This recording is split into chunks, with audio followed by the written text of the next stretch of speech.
si nanay, Google namin sa bahay. Kasi lahat ng di namin makita ay nakikita niya. Lahat ng di namin alam ay alam niya. Lahat na lang itinatanong sa kanya. Gaya lamang ng mga ito. Mama, asaan po yung towel? Mama, asaan po yung sabon?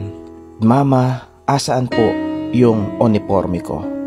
Ilan lang yan sa mga hinahanap sa kanya na akala ng mga anak, mga bisita sila na hanggang ngayon ay baguhan sila sa bahay at hindi pa nila makabisa ang loob ng bahay nila.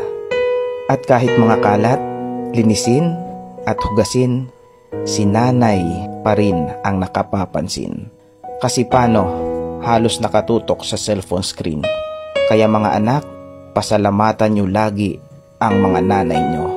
At nawa, pagtanda nila na sila naman ang searcher, finder, at kayo naman si Google, ay bigyan nyo sila ng tama at maayos na sagot. Huwag makakalimot na naging accurate sila noon sa pagbibigay sa inyo ng tugon.